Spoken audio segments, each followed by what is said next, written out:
नमस्कार दोस्तों। कांग्रेस नेता राहुल गांधी की भारत जोड़ो यात्रा जम्मू कश्मीर में खत्म होने जा रही है। एक रास्ता जो है, जो बार बार कहीं लिखा जाता है, बताया जाता है, वो ये है कि जम्मू कश्मीर के लखनपुर से कठुआ, हीरानगर, बनिहाल टनल और उसके जरिए कश्मीर घाटी में राहुल गांधी पहुंचेंगे। 30 जनवरी को वहां एक बड़ी रैली वो करेंगे। इस तरह की योजना है। अभी सुरक्षा कारणों के चलते इस यात्रा को लेकर के कई तरह के सवाल हैं। वैसे कन्याकुमारी से शुरू हुई भारत जोड़ो यात्रा करीब 3,500 किलोमीटर की दूरी तय कर चुकी है और श्रीनगर पहुंचने जा रही है। जब राहुल गांधी की भारत जोड़ो यात्रा जम्मू कश्मीर में है, तो कश्मीर को कांग्रेस ने कितना जोड़ा या फिर तोड़ा, इसकी चर्चा आजकल कुछ ज्यादा है। लिहाजा मैंने सोचा कि देश के पहले प्रधानमंत्री पंडित जवाहरलाल नेहरू, जिन्होंने कश्मीर को लेकर सारे फैसले लिए, उनके उन फैसलों के बरक्स कश्मीर को समझा जाए। एक बड़ा मत ये रहा है कि कश्मीर भारत के लिए अगर एक बड़ी समस्या और चुनौती बना, तो उसका मुख्य कारण देश के पहले प्रधानमंत्री जवाहरलाल नेहरू के वो फैसले थे।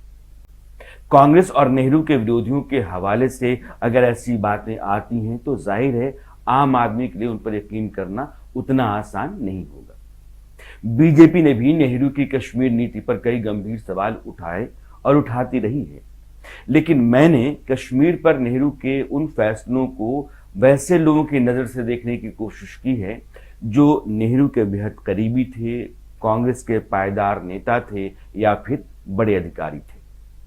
आजादी के बाद देश के गृह सचिव बने वीपी मेनन, बहुत तेज तर्रार केरल के वीपी मेनन, बड़े अधिकारी जिन्होंने वायसराय के साथ लंबा काम किया और भारत के एकीकरण में उनकी भूमिका भी बहुत बड़ी रही। वीपी मेनन की एक किताब है the story of the integration of Indian states, पढ़िएगा कभी इसको, और इस किताब को तो पढ़ना ही चाहिए। इसमें उन्होंने जम्मू कश्मीर में पाकिस्तान की तरफ से कबीलाई हमले के बाद जो कार्रवाई हुई, उस पर विस्तार से लिखा है। वीपी मेनन अपनी किताब में कहते हैं कि पाकिस्तान की तरफ से कश्मीर पर हमला 22 अक्टूबर 1947 को हुआ और करीब 200 से 300 ट्रक पर कश्मीर में कबीलाई आए। इन ट्रकों पर 5,000 के आसपास कबीलाई भरे हुए थे, या कबायली कहिए आप, भरे हुए थे और वे लगातार आगे बढ़ रहे थे।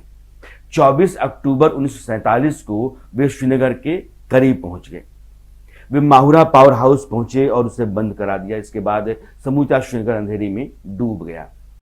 जम्मू कश्मीर के राजा हरि सिंह को यह लग गया था कि उनकी सेना कबायलियों का सामना नहीं कर सकती है। उन्होंने भारत से मदद मांगी, लेकिन माउंटबेटन जो उस समय भारत में ही थे और उनका उस समय आदेश चलता था, वो सेना भेजना नहीं चाहते थे। प्रधानमंत्री नेहरू पर माउंटबेटन का खासा असर था, लेकिन गृह मंत्री सरदार पटेल कश्मीर में सेना भेजने पर अड़े हुए थे। कश्मीर के तब के बड़े नेता और फारूक अब्दुल्ला के पिता शेख अब्दुल्ला के प्रमुख सहायक बख्शी गुलाम मोहम्मद थे। उनके मुताबिक कश्मीर में सेना भेजने को लेकर दिल्ली में जो बैठक हुई, उसमें वे भी थे, यानी कि बख्शी गुलाम मोहम्मद। वे लिखते हैं कि बैठक की अध्यक्षता लॉर्ड माउंटबेटन ने की। पंडित नेहरू, सरदार पटेल, रक्षा मंत्री Sardar Baldev Singh, general Bucher, commander in chief general Russell, army commander और मैं उस बैठक में थे, यानी कि बख्शी साहब। कबायलियों के हमले पर जनरल बुकर ने, जो उस समय अंग्रेज ऑफिसर थे और इंडियन आर्मी की कमान उनके हाथ में थी, उन्होंने कहा कि हमारे पास कबायलियों से मुकाबले के लिए संसाधन नहीं है। लॉर्ड माउंटबेटन का रवैया भी टाल मटोल वाला था।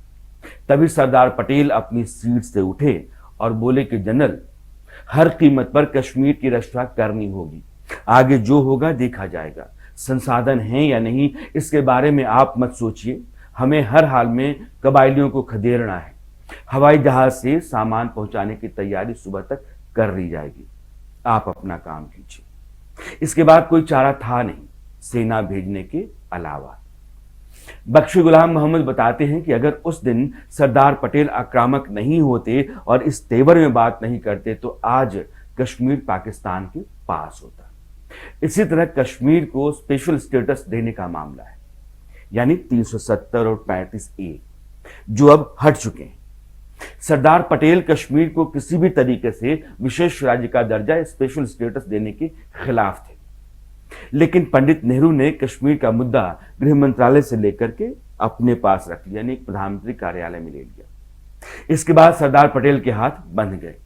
नेहरू की शेख अब्दुल्ला से काफी नजदीकी थी। शेख अब्दुल्ला उन दिनों कश्मीर के लोकप्रिय नेता थे। नेहरू से उनकी नजदीकी और कश्मीर मामले को गृह मंत्रालय से नेहरू के अपने पास ले लेने की वजह से सरदार पटेल इस मुद्दे पर ज्यादा कुछ करने की हालत में नहीं थे। डॉक्टर पीजी ज्योतिकर की किताब है आर्षदृष्टा डॉक्टर बाबा साहब अंबेडकर।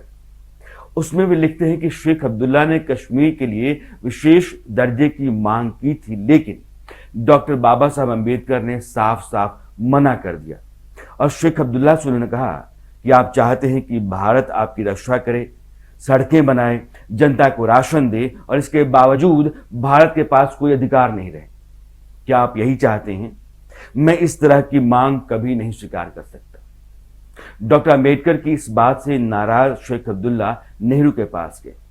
उस समय वे विदेश के दौरे पर जा रहे थे, इसलिए नेहरू ने गोपाल स्वामी अयंगर से कहा कि आप अनुच्छेद 370 तैयार करें, एक आर्टिकल संविधान में जोड़ने के लिए।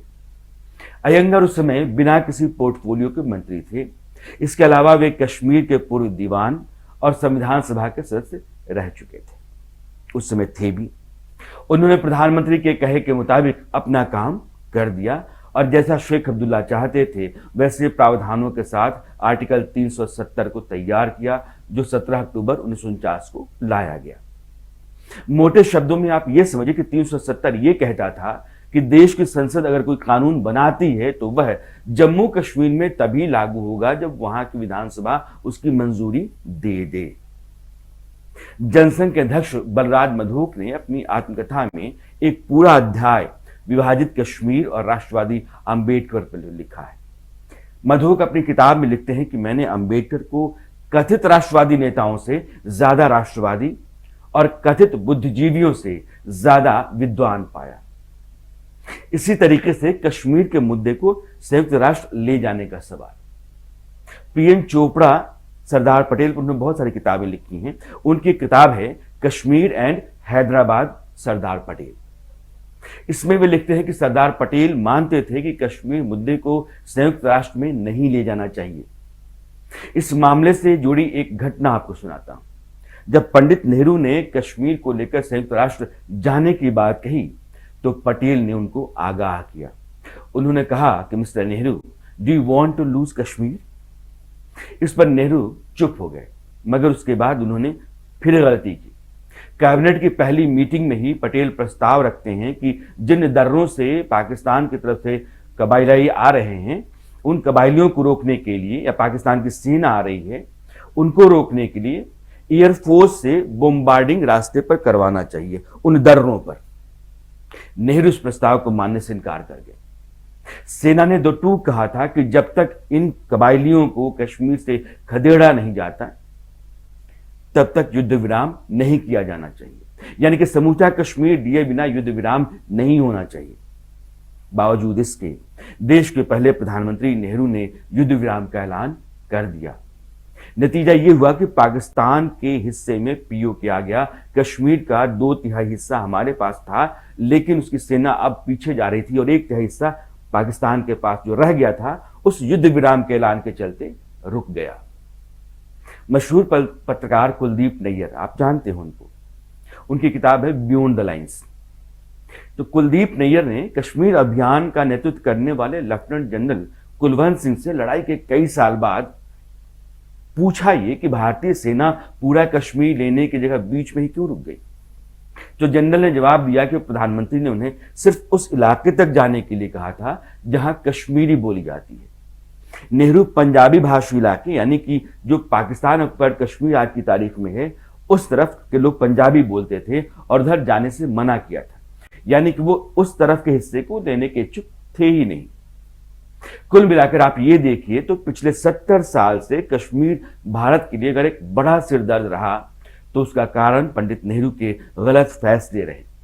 मोदी सरकार ने 2019 में 370 और 35A को हटाया और जम्मू कश्मीर से लद्दाख को अलग किया और वहां विकास को गति देने की कोशिश की। इसके चलते वहां के हालात बेहतर होने की उम्मीद जगी। कश्मीर भारत के लिए अब उतना बड़ा सिरदर्द नहीं है, उतना बड़ा मसला है ही नहीं। वो भारत के बाकी राज्यों की तरह ही अभिन्न हिस्सा है और भारत का कानून, जो यहाँ संसद का कानून होता है, वो कश्मीर में भी अब जस का तस लागू होता है।